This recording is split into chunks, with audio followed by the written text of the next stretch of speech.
Salut à tous, on se retrouve pour l'épisode 3155 du Zap Image. On commence aujourd'hui en ce vendredi 20 décembre avec des anniversaires. On commence tout d'abord avec un joueur que tout le monde connaît.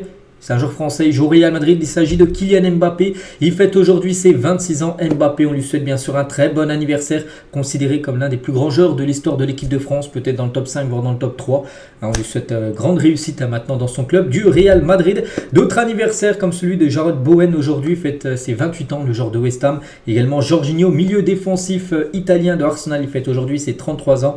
Ou par exemple l'avant-centre de Reims, Oumar Diakité, il fête aujourd'hui ses 21 ans. On continue, on va parler maintenant de tout ce qui s'est passé lors de la soirée hier et on commence tout d'abord avec la Carabao Cup, la coupe de la Ligue anglaise. Il y avait une belle affiche hier, Tottenham contre Manchester United, pas mal de buts, 7 buts dans la rencontre et ça tourne en faveur de Tottenham. Donc les buteurs, doublé de Solanke, un but de Kulusevski et un magnifique but de Minson sur corner direct, on va en parler juste après. Et côté Manchester, Zirkzee, Amad Diallo et Evans ont été les 3 buteurs mais ça n'a pas suffi. Pourtant Manchester a plutôt beaucoup plus tiré. Regardez les statistiques qui sont quand même, ça indique plus ce qu'il y a eu dans le match. On peut dire 21 tirs comme pour Manchester, c'est énorme, alors que Tottenham seulement 9 tirs. Ils ont tiré 3 fois moins Tottenham, mais ils ont été plus efficaces, plus finisseurs et du coup ils ont gagné le match 4-3. Et pour revenir sur le magnifique corner direct de Minson. Donc le gardien de Manchester qui n'était pas André Onana vu que c'était de la Coupe de la Ligue, il a fait tourner Ruben Amorim et il s'est fait surprendre tout simplement ce gardien des Red Devils. Donc magnifique but bien sûr du sud-coréen. Kulusevski de nouveau buteur et c'est qu'il reste quand même sur 4 buts sur ses 4 derniers matchs contre Chelsea, contre les Glasgow Rangers, en Europa League contre Southampton et hier contre Manchester United. Donc ce joueur bien sûr continue de marquer et d'être l'un des meilleurs joueurs cette saison du côté de Tottenham. Et c'est que Tottenham cette saison ils ont battu comme les gros, de grosses équipes. Donc là ils ont battu 4-3 Manchester et United ils avaient passé à 4-0 à Manchester City. En gros ils adorent jouer contre Manchester, que ce soit City ou United, parce qu'à chaque fois qu'ils ont joué contre eux, à chaque fois ils se sont imposés. Ils avaient gagné 3-0 à Manchester United, ils avaient battu aussi Manchester City 2-1. Donc tout ça c'est cette saison, que ce soit City ou United, à chaque fois ils ont gagné, bien sûr Tottenham. Mais bon, le problème avec cette équipe elle est trop irrégulière. Ils peuvent faire des résultats contre les deux gros Manchester, mais peuvent perdre contre Southampton, les derniers de la Première Ligue. Concernant toujours cette rencontre de côté Manchester United, on va parler du match catastrophique d'Anthony. Donc il est sorti à la 54e, il a commencé titulaire vu que c'était un match où il a beaucoup fait tourner Ruben Amorim, mais vu que lui joue peu. Donc là il a joué vu que c'était un match plus pour les remplaçants. Et voilà, son match, c'est un 0 pointé, 0 but, 0 passe D, 0 passe clé, 0 centre, 0 frappe, 0 dribble réussi sur 4 tentés. Voilà, c'est comme s'il n'était pas là, c'est comme si Manchester avait joué à 10 contre 11 hier. Vu qu'Anthony c'est quand même l'ombre de lui, comme il était il y a quelques années quand il était à l'Ajax, où c'était bien sûr un top player. Il a été acheté comme 95 millions d'euros, n'oubliez pas, par Manchester United. Marcus Rashford, on ne l'a pas vu parce que de nouveau il n'a pas été convoqué, il n'avait pas joué lors du dernier match contre City dimanche dernier en Première Ligue, et là il n'a pas joué non plus parce qu'il n'est plus dans le groupe, parce qu'oubliez pas que ce joueur va quitter Manchester United lors du prochain mercato. On va parler du joueur certainement le plus en forme actuellement, c'est Amad Diallo. Donc déjà il a commencé remplaçant vu que ça a fait tourner, vu que c'est un joueur cadre, il est rentré en cours de jeu à la 56e. Donc 70e buteur et 95e minute de jeu. C'est lui qui fait la passe D pour le but de Evans, mais ça n'a pas suffi. Mais voilà, quand même en 30 minutes de jeu, il a quand même été 2 fois décisif. Le joueur ivoirien qui est le meilleur joueur, je dis, de Manchester United là sur le dernier mois. Du coup, les qualifiés de cette EFL Cup, donc la Coupe de la Ligue anglaise, donc Arsenal, Newcastle, Liverpool, Tottenham. Donc le tirage au sort a été fait. On connaît les 2 demi-finales. Donc tout d'abord Arsenal contre Newcastle, premier match, et l'autre match, Tottenham recevra l'équipe de Liverpool. Voilà, c'est simple, les équipes qui gagneront s'affronteront ensuite en finale qui aura lieu en février prochain, à la finale de la Carabao Cup. On continue avec une autre équipe anglaise, mais là on va parler de la Coupe d'Europe, c'était de l'Europa Conference League. J'ai dit hier qu'il y avait une grosse journée, hier il y avait beaucoup de matchs, et on commence avec Chelsea, et voilà, parce que Chelsea c'est les favoris, puis voilà, ils ont gagné même avec l'équipe des remplaçants. Mais bon, Chelsea ils ont tellement de joueurs sous contrat que ils peuvent aligner voire 2 voire 3 équipes compétitives, et même avec l'équipe B, Chelsea s'est imposé 5-1 contre Shamrock Rovers. Donc voilà, à noter un triplé de Marc Guiu, l'ancien joueur du FC Barcelone qui a été transféré l'été dernier pour 6 millions d'euros à Chelsea. Il a marqué un triplé, donc plus de 20 tirs, 10 tirs cadrés, 5 buts marqués. Voilà, ça a été un match à sens unique bien sûr pour les Blues. Et pour revenir sur Marc Guiu, triplé pour lui, donc félicitations à lui. Guiu, 18 ans, a marqué 5 buts lors de ses 2 derniers matchs pour Chelsea. Il en a marqué 3 hier, et lors du dernier match il en avait marqué 2. Donc il a déjà réalisé un triplé en première mi-temps, c'est qu'il a déjà marqué ses 3 buts hier en première période. Marc Guiu. A noter que dans ce match, Christopher Nkunku a joué. Et c'était compliqué pour lui de tirer des corners parce que les supporters de Rovers, hein, donc l'équipe visiteuse là, lui ont balancé des rouleaux de papier toilette. Donc voilà, c'était compliqué un peu pour tirer le corner. Mais bon, voilà, ça a été un match très tranquille pour Chelsea. Chelsea, c'est simple, hein, 6 matchs d'Europa Conference League, 6 victoires, ils ont tout gagné. Donc 26 buts marqués pour seulement 5 petits buts concédés, plus 21 en différence de but. Donc voilà, Chelsea bien sûr a survolé cette poule unique. Sinon tous les autres résultats, il y a qui en belle équipe le Betis Séville, hein, qui est quand même un gros morceau, hein, ils se sont imposés 1-0 contre HJK. Je ne sais même pas qui c'est. La Fiorentina fait un partout. Par exemple, le Cercle Bruges contre Istanbul Basaksehir, il y a eu un partout également. Donc voici tous les résultats, c'est les derniers matchs. Donc là, il n'y a pas 8 journées comme en Ligue des Champions ou en Europa League. Là, il y a seulement 6 journées. Donc là, c'était la dernière journée, en gros. Et du coup, on connaît ce classement. Voilà, ce classement de la première jusqu'à la 36e position. Donc il y a pas d'autres matchs, hein, j'ai dit. Donc du coup, les 8 premiers sont qualifiés directement pour les 8e de finale de cette Europa Conference League. Puis après, du 9e jusqu'au 24e, il y aura un système de barrage. Donc par exemple, Jagiellonia jouera contre TSC. Voilà, en 16e de finale, vous avez compris, c'est les barrages en gros. Donc voilà, les 8 premiers qualifiés directement. Puis après, c'est les barrages, j'ai dit, entre le 9e et le 24e, le 10e et le 23e. Et par exemple, le 9e recevra bien sûr au match retour, vous m'avez compris. Et de la 25e position jusqu'au 36e qui est Petro Cube, donc c'est fini. Ils sont finis, enfin ils sont éliminés de toute compétition européenne. Donc voilà ce qu'il y a à dire sur cette Europa Conference League. On continue avec un autre match en Coupe d'Italie, l'Inter Milan contre Udinese. Et c'est l'Inter qui s'est imposé 2-0. Arnautovic et Aslani ont été les deux buteurs de la rencontre. Hein. Donc félicitations bien sûr à l'Inter Milan. Voici les stades. Donc c'est un match aussi où il a beaucoup fait tourner bien sûr le coach de l'Inter, mais malgré avec les remplaçants titulaires, mais ils ont quand même gagné 2-0. De qualification pour les quarts de finale où ils se déplaceront à la Lazio. Hein, pour le quart de finale sera bien sûr une grosse rencontre. Il y avait également un match du championnat portugais, le National contre le Benfica. C'était hier, hein, on peut voir journée numéro 8. C'était un match en retard qui a été joué hier. Benfica s'est imposé 2-0 avec un doublé de Angel Di Maria, l'ancien joueur du Real, du PSG ou même de Manchester. C'est lui qui a inscrit les deux buts. Côté Benfica, et Di Maria, donc à 36 ans, continue de régaler avec le Benfica. Il vient de planter un doublé contre National. Donc 11 buts et 4 passes dès cette saison pour l'ancien joueur parisien. Au programme aujourd'hui, c'est quasiment les derniers matchs pour pas mal d'équipes. Pour le Bayern Munich qui joue contre Leipzig ce soir. Dernière rencontre pour ces deux équipes sur cette année 2024. Après, ça sera place pour une semaine de vacances, hein, voilà, pour aller fêter les fêtes de fin d'année en famille. Donc ce soir il y a ce match en Allemagne, bien sûr il y aura des autres matchs demain et dimanche. En Liga, Gérone, Valladolid, c'est ce soir, mais pas qu'il y a également un match de Serie A. L'AC Milan ce soir se déplace à Hellas Vérone, voilà, à 20h45. Il y a aussi de la Coupe de France, hein, ce week-end les gars, c'est pas un week-end de championnat, c'est de la Coupe de France avec des matchs ce soir, demain et dimanche, avec le match qui va clôturer ces 32e de finale sera Lens contre le PSG. À noter qu'il y aura aussi une belle affiche, hein, Saint-Etienne contre Marseille, ça sera dimanche à 14h45. Mais aujourd'hui, voici le programme. Hein, je sais pas, tiens, un duel 100% en Ligue 2, 3 contre Metz. Il y aura Annecy contre Gol FC. Tiens, Dijon, moi je suis contre Espali, qui est une équipe de nationale ou régionale, je ne sais plus trop.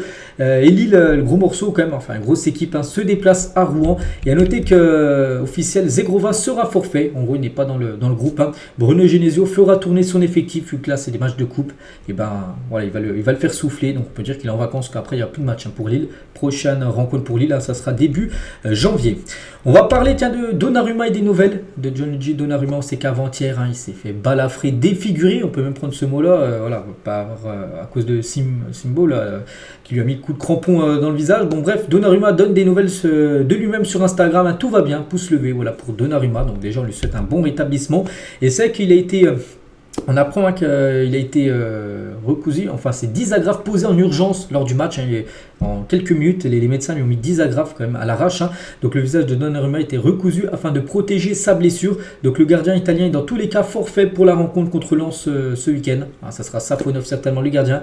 Et sa durée d'indisponibilité sera connue après des examens réalisés aujourd'hui. Et on apprend à peu près combien de temps il sera indisponible, 10 à 15 jours. Donc là, il ne jouera plus hein, sur cette année 2024. Et il pourrait peut-être même louper le premier match de l'année 2025 qui est un match de nouveau contre Monaco où il s'est blessé. Et voilà, c'est le trophée des champions. Hein, il est très incertain pour cette rencontre. Donnarumma, on lui souhaite bien sûr un très bon rétablissement. Et Mikel Landreau hein, revient sur l'action entre Singo et Donnarumma, hein, où le joueur de Monaco a pris quand même aucun carton. Ça c'est un scandale total. Hier j'ai vu beaucoup de personnes revenir sur l'arbitrage catastrophique de Florian Le Texier qui a mis quand même un carton sur cette situation. Donc il a dit la position de la direction technique de l'arbitrage est claire. Hein. François Le Texier aurait dû sortir un carton rouge.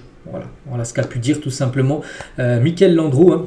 Parce que lui, je crois que maintenant, il travaille à Landreau. Bon, il n'est plus footballeur, il n'est ni entraîneur, parce qu'il avait fait aussi une petite carrière en entraîneur. Et maintenant, il travaille dans le truc des arbitres, tout ça. Puis il a dit tout simplement hier au micro de Canal+, hein, que ça aurait dû être carton rouge. Comme François Le Texier n'a pas mis rouge. Voilà, l'autre il est complètement défiguré. Et Eric Dimeco, furieux contre la VAR en Ligue 1. Il nous faut 3 secondes pour voir que la faute sur Donnarumma est énorme. Pourquoi ne pas aller voir la VAR? Ce sont eux aussi les fautifs. Hein. Personne ne va les emmerder, c'est vrai, parce que la VAR n'a même pas appelé aussi François Le Texier. C'est ça qui est fou. Parce que la VAR, ils ont les images. Hein. Ils voient totalement le crampon. Déjà l'arbitre. Bon, peut-être ça va tellement vite qu'il n'a pas pu peut-être voir le crampon. Mais quand on voit le visage de Donnarumma, on s'est dit oui, c'est une grave blessure. Mais ceux de la VAR, ils ont les images, donc pourquoi ils n'ont pas appelé l'arbitre du match? Donc voilà, que ce soit Le Texier ou même les deux arbitres de la VAR, hein, ils ont tous été nuls lors de cette rencontre. Et à la suite du match face au PSG, Wilfried Singo a subi des insultes racistes sur les réseaux sociaux. Hein. L'AS Monaco a fermement condamné ses propos et apporte son soutien à son joueur. Donc l'AS Monaco condamne avec la plus grande fermeté les propos racistes inacceptables dont Wilfried Singo a été la cible sur les réseaux sociaux après la rencontre. Hein. Face au PSG, ces comportements n'ont pas leur place dans le sport, ni sur le terrain, ni en dehors, et sont en totale contradiction avec les valeurs que défend le club. Hein. Le club apporte son soutien à Wilfried. Donc ça c'est encore fou de voir des choses comme ça. Donc lui, oui, il a fait une faute. Oui, il aurait dû prendre un rouge. Bon, il l'a pas pris parce que l'arbitre a fait n'importe quoi. Mais après, aller envoyer de la haine et des propos racistes sur son compte Instagram, ça, c'est inacceptable. On continue les gars, on va parler de ce joueur et c'est officiel. À seulement 30 ans, Jimmy Cabot prend sa retraite de footballeur professionnel. Il raccroche les crampons, donc le joueur est contraint de mettre un terme à sa carrière suite à une rupture du ligament croisé antérieur du genou gauche subie en octobre 2022. Hein, ça fait déjà 2 ans, il n'arrive pas à revenir. À chaque fois il revient, il sent qu'il y a encore une douleur et du coup voilà, à 30 ans il arrête sa carrière. Hein, c'est dommage, hein, c'est un très bon joueur Jimmy Cabot, donc on lui souhaite bonne continuation pour la suite de sa vie. On va parler de Ryan Cherki et des clubs qui se positionnent sur le joueur. Hein, donc le Paris Saint-Germain et Liverpool sont les deux clubs les plus chauds sur Ryan Cherki. Les deux formations poussent pour une signature dès cet hiver, d'autant que Lyon est interdit de recrutement et doit vendre. Hein, c'est pour ça qu'il peut être bien sûr une grosse rentrée d'argent pour Lyon en cas de vente. Donc à noter que Lyon on espère au moins 30 millions d'euros pour lâcher Ryan Cherki. Donc Paris et Liverpool sont sur le coup. On va parler aussi du côté de Lens où 2 défenseurs devraient partir. Hein. Le Racing Club de Lens se prépare à vendre Kusanov ou Danso cet hiver. Bon, je pense pas les deux ensemble ou on ne sait jamais, peut-être un des deux devrait partir. Donc les Saint-Or ont fixé le prix de Kusanov entre 25 et 30 millions d'euros, mais pas que le joueur est acheté 100 000 euros. Imaginez s'il est vendu 30 millions. C'est une énorme plus-value. Hein. Donc il y a des clubs comme City, Tottenham, Leicester, Newcastle et le RB Leipzig qui sont tous intéressés. Et concernant Kevin Danso, ce joueur qui avait failli signer à l'AS Roma l'été dernier, souvenez-vous, hein, il avait fait sa visite médicale et il y avait eu un truc, hein, je crois au niveau du cœur, qui n'avait pas été, du coup c'est pour ça qu'il était resté à Lens. Donc là il y a des chances aussi qu'il parte. Donc lui aussi sur le départ, hein, donc Wolverhampton, Southampton et Villarreal le surveillent. Voilà, donc il pourra avoir des départs du côté de Lens. Les joueurs de l'Olympique de Marseille, le coach Roberto De Zerbi sont allés rendre visite aux enfants malades de l'hôpital de la Timone dans le cadre d'une opération pour Noël. En plus de pouvoir échanger avec eux, les enfants ont également reçu des cadeaux de leur part. On apprécie toujours ces belles initiatives.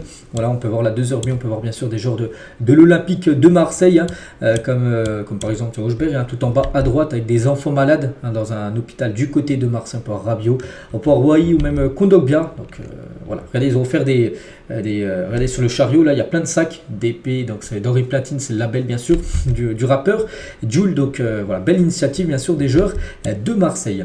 On va parler cette fois-ci de l'affaire Pogba, des frères Pogba, vous savez, par rapport à la séquestration de Paul Pogba et Mathias Pogba. Et ben du coup hier on a appris ce qu'il a eu en gros, donc il écope d'1 an de prison ferme. Donc là c'est pas de prison en sursis, non, là il va bien aller en prison pendant 1 an. Donc le tribunal correctionnel de Paris a rendu son jugement dans le cadre du procès Pogba, ainsi qu'aussi une amende de 20 000 euros en plus de son année de prison ferme. Donc voilà, concernant le frère Pogba, ce qu'il a eu. On va parler cette fois-ci d'Everton et c'est officiel, Everton est racheté par le groupe Friedkin. Donc il s'agit du 3e club possédé par le groupe après l'AS Roma et l'AS Cannes. Parce que Everton, ou même par exemple l'équipe du Genoa, était avec 777 partenaires, ils sont en faillite en gros ce groupe-là.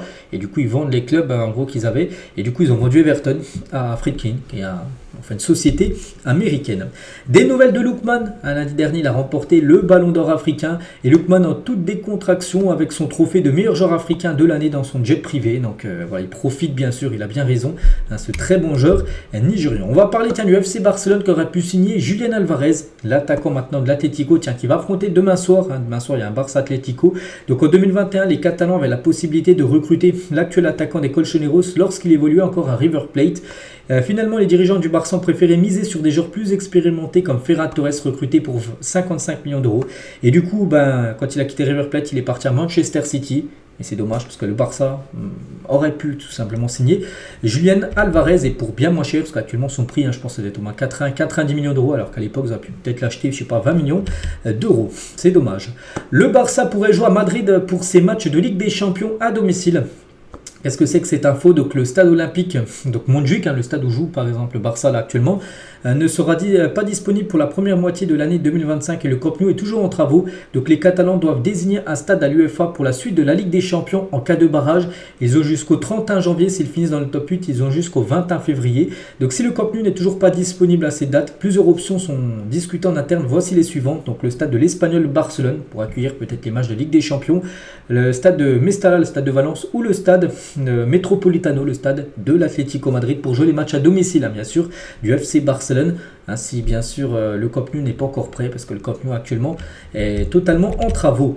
Manuel Neuer va prolonger jusqu'en 2026 au Bayern Munich. D'après Fabrizio Romano, le joueur est en fin de contrat en fin de saison. Et là, ça devrait être imminent, peut-être avant la fin d'année. Il devrait prolonger d'une année supplémentaire du côté du Bayern.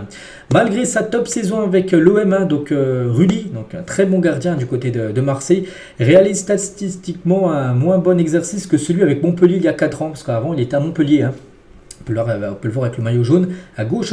Donc Montpellier saison 2019-2020, 78% d'arrêt, 32% de clean sheet. Et à l'OM cette saison c'est 75% d'arrêt et 20% de clean sheet. Donc c'est moins bien que Montpellier. Les stats qu'il avait à Montpellier, parce que les stats, les pourcentages, tout ça, ça ment pas. Donc pourtant il est déjà quand même très bon à Marseille là cette saison où il a fait quand même beaucoup d'arrêts. Et il est encore meilleur. Il a encore un plus gros pourcentage quand il est à Montpellier il y a 4 ans. Entraîner est plus difficile que le poste de Premier ministre pour Ange Postecoglou, le coach de Tottenham. Il a dit oui, c'est plus difficile, j'ai une élection tous les week-ends et nous sommes élus ou démis de nos fonctions. Voilà, parce qu'il sait que quand un entraîneur n'a pas les bons résultats, et l'entraîneur saute. Donc il sait que ce rôle d'entraîneur est encore plus difficile qu'être Premier ministre. Les meilleurs buteurs en Ligue 1 sur l'année 2024, depuis janvier jusqu'à là, jusqu'à le dernier match qui avait lieu entre avant-hier Monaco et PSG. Donc c'est Jonathan David qui a marqué le plus de buts sur cette année civile à 25 buts en Ligue 1. Devant Lacazette 17 buts et Miko Tadze 15 buts. Après on peut voir des autres joueurs comme Barcola, Kalimundo 13 buts ou même Dembélé a inscrit comme 10 buts sur cette année 2024. Aubameyang a inscrit 12 buts parce qu'il a marqué ses 12 buts de janvier jusqu'à juin avant bien sûr qu'il quitte la Ligue 1. Axel Disasi n'entre pas dans les plans de Enzo Maresca et devrait quitter Chelsea en janvier. Défenseur français de l'équipe de Chelsea, il serait sur le départ. Chelsea a beaucoup de joueurs sous contrat. Il va y avoir des départs. Le mercato hivernal toujours actif pour un club comme Chelsea. Et du coup, il y a des clubs comme la Juve et un gros club allemand sont intéressés par Axel Disasi. Donc alors, on va suivre ça de près. Concernant Roberto Firmino, ancien joueur de Liverpool et joueur de Al Ahly, il pourrait revenir jouer en Europe du côté de la Turquie, du côté du Fenerbahçe. Cette équipe entraînée par José Mourinho pour accueillir l'attaquant brésilien. Du côté de Wolverhampton, donc l'ancien coach a été viré il y a quelques jours. Et du coup, on connaît le nouveau coach, c'est un coach portugais, Vitor Pereira, le nouvel entraîneur de l'équipe de Wolverhampton. Je crois qu'ils sont avant-dernier de la première ligue, derrière Southampton derrière eux. Donc, ils vivent une saison très compliquée. Voilà, ça lui, bien sûr, objectif maintien pour Vitor Pereira. Les 4 grands du Real Madrid ont désormais leur célébration emblématique, la célébration de Jude Bellingham avec les bras écartés. La célébration bien sûr de Vini, celle de Kylian Mbappé, les bras croisés, et celle de Rodrigo avec le masque de John Cena. Donc, ils ont tous leur célébration du côté du Real. Et tiens, en parlant toujours de cette équipe qui a gagné avant-hier un nouveau trophée, la Coupe Intercontinental Cup. Et notez qu'Mbappé, les gars, c'est fou. Mbappé a marqué à la même date, à la même minute et dans le même stade à 2 ans d'intervalle. Donc le 18 décembre 2022 lors de la Coupe du Monde contre l'Argentine. Donc 18h37, le 3e but contre l'Argentine en prolongation de la finale de Coupe du Monde. Et le 18 décembre 2024 à 18h37 exactement, comme il y a 2 ans, but contre Pachuca en finale de Coupe Intercontinentale dans le même stade. La coïncidence est juste folle. Voilà pour Kylian Mbappé. Et Mbappé à la fin du match, il a pu rencontrer un ancien joueur du Real Madrid, Claude Makelele, qui était présent les gars pour cette finale. Il a pu rencontrer un Kylian. A noter que Eduardo Camavinga a offert son maillot au fils de Benjamin Bourigeaud. Benjamin Bourigeaud, ancien joueur de Rennes, donc il est parti au Qatar. Il a vu que, il joue dans un club du Qatar, puis là il a pu les suivre bien sûr cette rencontre qui avait lieu au Qatar. Et Bourigeaud bien sûr connaît Camavinga, parce que les deux avant ils étaient ensemble du côté du stade rennais. Et toujours avec les joueurs du Real Madrid, Toni Kroos, sous les publications des joueurs du Real, il met des cœurs à chaque fois. C'est que même s'il a pris sa retraite, Toni Kroos, depuis 5 mois, il suit toujours beaucoup l'actualité bien sûr du Real Madrid. Il est content bien sûr que ses anciens coéquipiers gagnent toujours des trophées même sans lui. Voici le classement final de la Ligue 1 selon les prédictions d'Optage. En gros, c'est ceux qui font des probabilités, des sites, tout ça. Donc en gros, le Paris Saint-Germain devrait gagner ce championnat. Bon là, il n'y a pas trop de surprise. L'équipe qui finirait deuxième serait Lille. Voilà, la troisième, ce serait l'Olympique de Marseille. Et Monaco finira à la quatrième position de cette Ligue 1. Après, il y aurait Lyon et Lens pour les places européennes. Puis après, on continue avec Nice, Brest, Toulouse. Et en gros, ce qui serait relégable, serait Le Havre et Montpellier et Saint-Etienne seraient au barrage. Voilà, bon après... La vérité se passe bien sûr sur le terrain.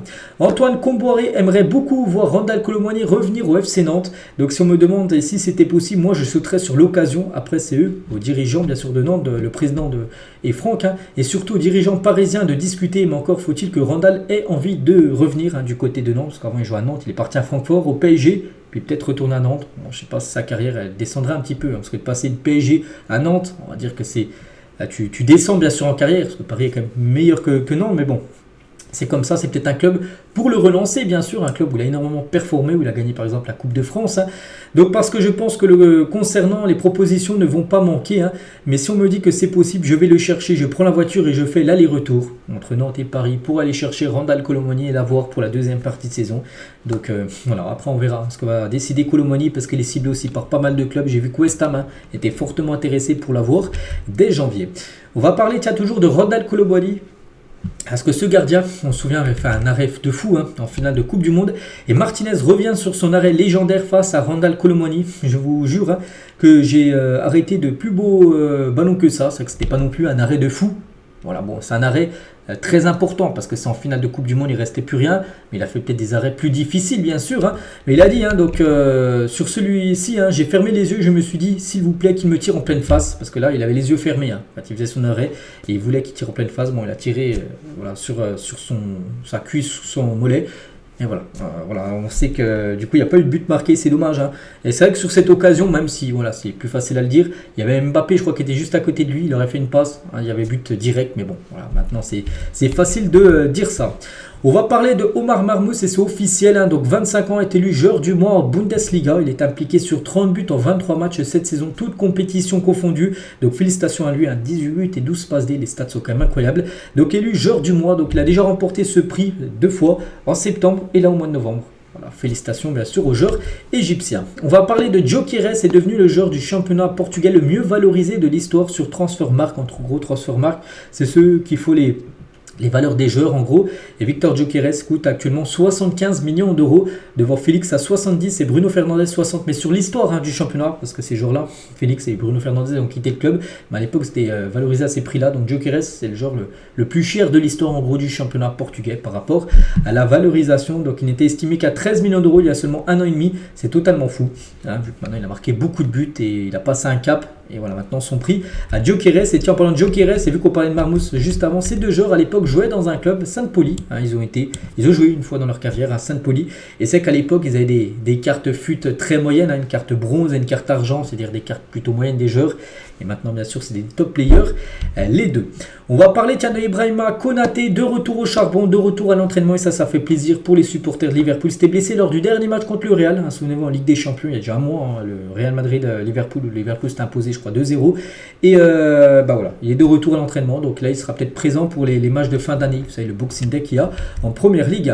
Andy Pelmar a été placé en garde à vue et écarté par Lecce pour avoir été arrêté au volant. Donc la police italienne a arrêté la voiture du défenseur français après une soirée avec les joueurs, le staff et la direction dans la nuit dernière. Donc une consommation d'alcool excessive pourrait être à l'origine de cet incident. Le joueur s'est fait voir retirer son permis de conduire.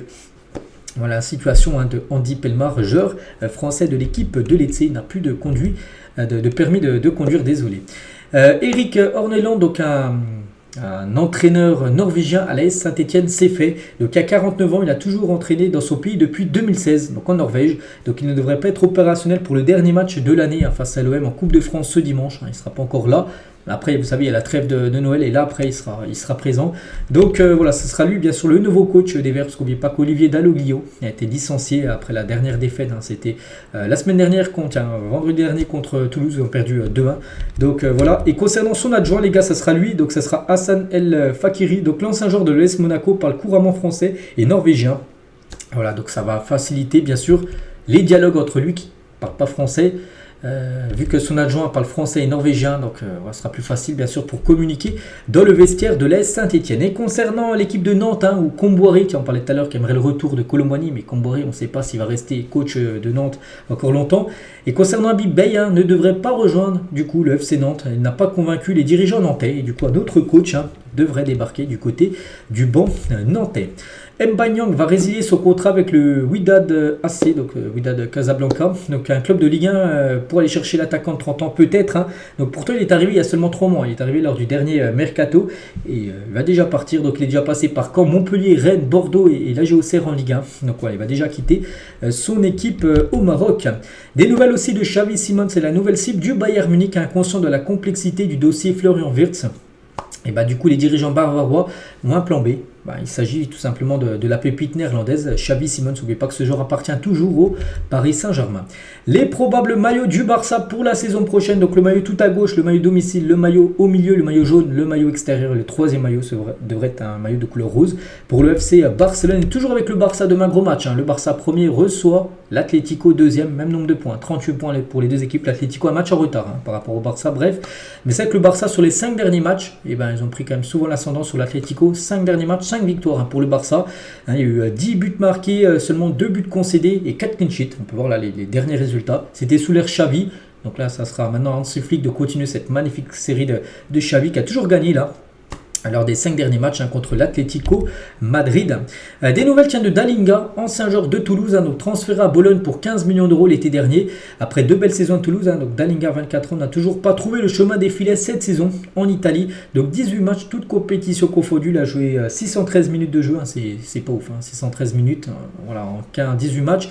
C'est moyen, bon bref, 0 but, une passe D seulement. Donc l'attaquant néerlandais a d'ailleurs été titularisé qu'à une seule reprise en Serie A, sinon c'est des bouts de match qu'il a joué.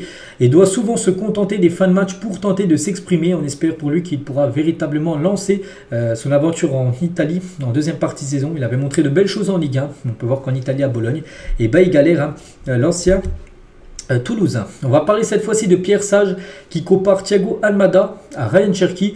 Donc c'est un joueur qui a des qualités qui se rapprochent un peu de Ryan Cherki, de Saïd Benrahma. Donc ça nous apporterait une touche encore plus technique avec de la maîtrise dans l'idée d'avoir le ballon et d'impacter nos adversaires. Si tout s'officialise, on considérerait sa venue comme une bonne nouvelle parce que ce joueur arrivera du côté de Lyon le 5 janvier prochain. C'est un joueur de Botafogo. Vous savez que Botafogo et Lyon, ils ont le même propriétaire, c'est John Textor. Et du coup, il arrivera. Il arrivera à Lyon. Donc voilà, ça sera bien sûr une très bonne recrue. L'Angola est la nation ayant le plus augmenté de places au classement FIFA au monde en 2024. Ils ont gagné 32 places, sont passés de la 117e position à la 85e position. Cette équipe du Angola. Intérêt du Stade Rennais pour Chancel Mbamba, donc un défenseur de l'OM mis de côté. On sait qu'il a, je ne sais même pas s'il a joué cette saison une minute. Je crois qu'il est de côté depuis le début de saison. Bref, il devrait partir en janvier et Rennes serait très intéressé. Un potentiel transfert de 2 millions d'euros est évoqué. L'entourage du joueur a été sondé, mais n'est pas partant pour le moment. Le défenseur pourra discuter librement avec n'importe quel club à partir du 1er janvier prochain. Donc voilà, ça sent le départ bien sûr de Chancel Mbamba. Et d'autres joueurs aussi pourraient quitter Marseille, les gars. Donc il y a Mbamba, il y a Ulysse Garcia, la Lilian Brassier aussi, qui arrive en provenance de Brest l'été dernier. Il joue quasiment jamais. Bamo, Maïté et Murillo aussi. Donc ces 5 joueurs, les gars, il y a de fortes chances qu'ils quittent Marseille sur ce mercato. Toujours avec Marseille, l'entraîneur de l'équipe B, Jean-Pierre Papin, lui aussi pourrait partir. Il est sur la shortlist de Martigues, une équipe là, actuellement en Ligue 2, actuellement entraîneur de la réserve de l'OM. L'ancien attaquant est en concurrence avec Frédéric Bompard pour le poste. Voilà, pour être entraîneur de l'équipe de Martigues. Jonathan David est le joueur le plus utilisé en Ligue 1 en 2024. Plus de 5111 minutes disputées avec le LOSC et le Canada sur cette année. 2024. C'est que c'est un magnifique joueur. On parlait tout à l'heure des meilleurs buteurs de l'année. C'était lui qui était loin devant les autres, devant Lacazette.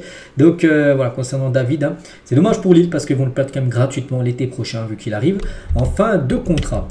Tout jeune retraité, Nani a été en compagnie de Sir Alex Ferguson pour partager un petit déjeuner à Lisbonne, les souvenirs, parce que ces deux-là avant étaient à Manchester United c'était le prime de Manchester United, parce que là depuis une dizaine d'années c'est très compliqué pour les Red Devils. Voilà, Ferguson certainement le meilleur entraîneur peut-être même de l'histoire du football, avec Nani bien sûr, qu'il avait pu avoir comme joueur à l'époque. La France finit à la deuxième place du classement FIFA, parce que le dernier classement FIFA a été mis à jour voilà, pour cette année 2024. Donc ça bouge pas vu qu'il n'y a pas eu de match depuis la dernier classement. Alors, il y a eu la trêve avant. Donc l'Argentine a fini en tête devant la France et l'Espagne à la 3e position. Regardez les statistiques entre Ojlund et Vardiol, les gars, donc attaquants et défenseurs. Donc on peut voir que Vardiol, pourtant défenseur, a marqué plus de buts cette saison en Première Ligue que Ojlund. Ojlund a marqué 2 buts en Première Ligue, c'est qu'il a peut-être marqué d'autres buts dans les autres compétitions, mais en PL seulement 2 buts en 11 matchs. Et Vardiol, oui, il a joué peut-être 4 matchs de plus, mais il est défenseur. Il a quand même marqué 2 fois plus de buts, il a marqué 4 buts. C'est le deuxième meilleur buteur quand même de Manchester City, Vardiol, derrière Erling Haaland. C'est fou, quand on pense à tous les autres joueurs, on pense à Kevin De Bruyne, on pense à Grealish, on pense à plein d'autres joueurs, et c'est Vardiol le deuxième meilleur buteur quand même de cette équipe. Le Barça prévoit d'offrir à Lamine Yamal un contrat long avec un salaire croissant, cela dans le but de se conformer aux restrictions du fair play financier. Voilà, parce que Lamine Yamal, son agent Jorge Mendes l'a dit là, il y a quelques jours qu'il allait prolonger son contrat, et avec un salaire croissant, c'est-à-dire il va peut-être passer de 5, après 6, après 7, après 8 millions. En gros, chaque année il va gagner un peu plus que l'année précédente. Donc après il deviendra l'un des salaires les plus importants du côté du FC Barcelone. Des nouvelles cas de Gift Orban devrait rejoindre Hoffenheim durant le prochain mercato hivernal. Fabrizio Romano qui le dit, le club allemand négocie actuellement avec Lyon afin de recruter l'attaquant nigérian sur ce mercato hivernal. Et tiens, en parlant du mercato, regardez la une aujourd'hui du journal L'équipe, spécial mercato, les meilleurs vœux de la Ligue 1, parce que là, le mercato s'ouvre bientôt, on est le 20, mais pas que le 1er janvier, voilà, du 1er janvier jusqu'au 3 février, ça va aller un petit peu début aussi février, le mercato, et il va se passer beaucoup de choses, et n'oubliez pas que j'ai une chaîne mercato, les gars, tiens, hier, jeudi, j'ai sorti une vidéo, vous tapez BizBiz Mercato, et tous les lundis et jeudis, je vous sors une vidéo de tout ce qu'il y a à dire sur le mercato. Donc voilà, donc bientôt là, il y a bien sûr la fenêtre hivernale couvre ses portes. Les 2 meilleures séries d'Europe, toutes compétitions confondues, sans défaite. Tout d'abord Liverpool, il reste sur 20 matchs d'affilée sans perdre, les Reds de Liverpool. Et Lille, 16 matchs invaincus, et prochain match de Ligue des Champions, Liverpool reçoit Lille.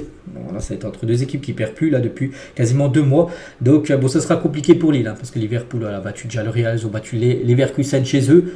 Voilà, Lille, ça peut le faire pour eux, mais bon, voilà, Lille, on ne sait jamais, les gars. Lille, ils peuvent bien sûr créer la surprise, même prendre un nul. Un point serait incroyable, bien sûr, du côté des Reds. Mehdi Benatia, tu as juste 2-3 déclarations pour finir avec lui. Donc, finir deuxième, ça serait une saison accompli, mais on est obligé de regarder la première position. Voilà, finir deuxième serait une bonne saison pour l'OM, mais ils sont quand même obligés de regarder bien sûr la première position, qui est quand même l'objectif bien sûr du club, remporter un trophée. Le regard sur l'OM change, c'est évident. Je peux assurer que de très bons joueurs sont intéressés pour venir jouer du côté de Marseille. Je parle avec de très grands coachs, tout le monde reconnaît notre projet, les progrès de cette équipe de l'Olympique de Marseille. Et tiens, il est revenu aussi Benatia sur ça, sur le rouge donné à Minarit et sur le... pas le rouge donné, sur le joueur de Monaco, sur la faute de Donnarumma. Il a dit contre nous, le Texier expliquait avoir vu la trace sur la poitrine de Marquinhos. Il a sorti le carton rouge, même si Harit ne voit pas le joueur et que c'est involontaire. Donc quand je regarde l'action d'hier, donc avant-hier maintenant, je n'ai jamais vu un joueur sortir défiguré comme Donnarumma. Donc alors pourquoi tu donnes rouge sur Harit? Voilà, parce qu'il y a une marque sur le torse de Marquinhos. Et là, quand tu vois Donnarumma balafré, la trace est encore pire que celle de Marquinhos qu'il avait eu avec le tag de Harit. Pourquoi alors Simbo n'a pas pris de rouge? Ça, c'est bien sûr un gros point d'interrogation. Benatia sur Paul Pogba. Donc, c'est l'estime qu'on a pour lui. Renforcer l'équipe cet hiver. On va avoir des discussions cette semaine pour voir ce qu'on peut faire. On a déjà beaucoup investi en juin dernier. On verra les moyens qu'on aura pour investir, et pourquoi pas Paul Pogba. Quand on parle de progression, il faudrait aussi gagner un titre à un club comme l'OM, se doit de bien figurer en coupe, ce n'est pas secondaire. Pourquoi pas, ça peut être l'objectif, un déplacement à Saint-Etienne, bien sûr pour Marseille. Pour la Coupe de France, ça sera dimanche. Sur le match de Lille, donc il y a des choses à redire. Regardez le but, ils disent qu'il y a le droit de passer, mais là c'est une vraie charge sur Balerdi. Avant le but, Diakité aurait dû sortir depuis plusieurs minutes avec un rouge. Voilà ce qu'il a pu dire sur ça. Il parle aussi de Eli Wahi, donc l'attaquant qui joue peu. Hein. On a investi sur lui, il a beaucoup de qualités. On ne fait pas le meilleur accueil quand on le siffle au Vélodrome. Ça reste un jeune. Hein. J'ai senti une vraie envie chez lui de venir. À nous de l'aider parce que quand il était arrivé à Marseille, ses premiers pas, il avait reçu des sifflets parce qu'à l'époque, il avait fait une interview, il avait dit dans un club où il signerait jamais, il avait dit Marseille. Puis du coup, il a signé à Marseille. Les supporters, bien sûr, avaient vu cette vidéo. C'est pour ça que il a reçu beaucoup de sifflets. Eli Wahi, mais pour l'instant, on peut voir bien sûr qu'il compte encore énormément sur l'attaquant. Et on finit aujourd'hui avec Rabiot. Hein, qu'est-ce qu'il peut dire? Donc Rabiot n'est pas venu pour l'argent. Si vous savez un jour le contrat qu'il a signé, vous verrez qu'il n'est pas venu pour l'argent. Donc en gros, il est venu pour un salaire que Marseille ne se met pas dans le rouge, bien sûr. Donc voilà, quelques déclarations, bien sûr, de Mehdi Benatia. Donc voilà les gars, ce qu'il y avait à dire aujourd'hui. J'espère que ça vous a plu. Donc nous, on se retrouve demain, bien sûr, demain samedi, pour le prochain numéro. Bonne journée à vous et à demain.